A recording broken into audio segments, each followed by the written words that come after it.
کہیں دور ایک عظیم الشان سلطنت تھی جس کی شان و شوکت دور دور تک مشہور تھی۔ یہاں ایک نیک دل اور رحم دل بادشاہ حکومت کرتا تھا جو اپنی رعایا سے بہت محبت کرتا تھا۔ اس کی سلطنت میں ایک غریب مگر ایماندار لڑکی مہر اپنی بیوہ ماں کے ساتھ ایک چھوٹی سی جھونپڑی میں رہتی تھی۔ ان کے پاس دولت تو نہیں تھی لیکن دل بہت بڑا تھا۔ مہر صبح سے شام تک بازار میں محنت مزدوری کرتی تاکہ اپنی بیمار ماں کے لیے 2 وقت کی روٹی کما سکے۔ اس کا چہرہ تھکا ہوا ہوتا لیکن دل میں صبر اور شکر تھا۔ مہر کا دل سونے سے بھی زیادہ قیمتی تھا۔ وہ ہمیشہ دوسروں کی مدد کرتی، بھوکے کو کھانا کھلاتی، چاہے خود بھوکی ہی کیوں نہ رہ جائے۔ مہر کی ایمانداری اور نیکی کی داستانیں پورے گاؤں میں مشہور ہو چکی تھیں۔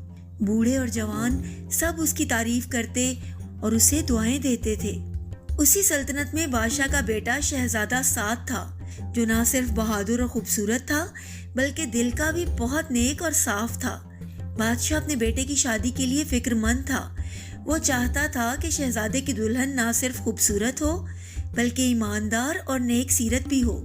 شہزادے نے شاہی دربار میں اعلان کیا کہ وہ اپنی دلہن کا انتخاب عام لوگوں میں سے کرے گا، لیکن شرط یہ ہوگی کہ لڑکی سب سے زیادہ ایماندار اور سچی ہو۔ خوبصورتی سے بڑھ کر اخلاق ہونا چاہیے۔ شہزادہ سعد نے فیصلہ کیا کہ وہ بھیس بدل کر عام آدمی کی شکل میں اپنی سلطنت کی گلیوں میں گھومے گا تاکہ وہ ایک سچی اور نیک لڑکی تلاش کر سکے جو دکھاوے کے بغیر حقیقت میں نیک ہو۔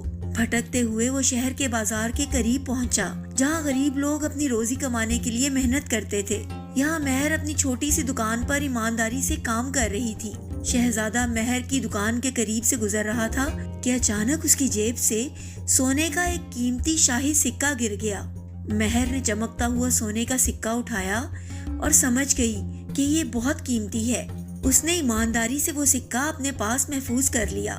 کچھ دیر بعد جب شہزادہ دوبارہ اسی راستے سے واپس گزرا تو اسے اپنا سکہ گرنے کا احساس ہوا۔ وہ پریشان ہو کر ادھر ادھر تلاش کرنے لگا۔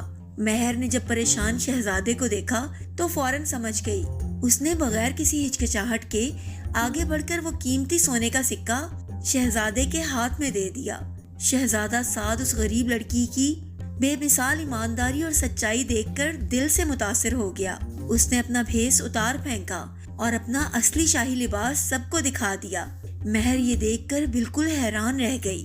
شہزادہ سعد اپنے والد کے پاس محل میں واپس آیا اور پورے جوش و خروش کے ساتھ مہر کی نیکی، سچائی اور ایمانداری کے قصے سنانے لگا۔ بادشاہ اپنے بیٹے کے انتخاب سے اتنا خوش ہوا کہ خود شاہی سواری لے کر مہر کی غریب جھونپڑی پر پہنچا اور بڑی عاجزی سے مہر کی بیوہ ماں سے اپنے بیٹے کے لیے اس کی بیٹی کا ہاتھ مانگا۔ یوں ایک غریب مگر ایماندار لڑکی کی قسمت بدل گئی اور وہ شاندار شادی کے ساتھ اس عظیم سلطنت کی ملکہ بن گئی۔ جو انسان سچائی کے راستے پر چلتا ہے اور دوسروں کی بھلائی کرتا ہے، اللہ تعالیٰ اسے ضرور بلندیوں پر پہنچاتا ہے اور عزت دیتا ہے۔ امید ہے آپ کو آج کی ہماری کہانی پسند آئی ہوگی۔ ایسی ہی دلچسپ کہانیاں سننے کے لیے پلیز ہمارے چینل کو سبسکرائب کیجیے۔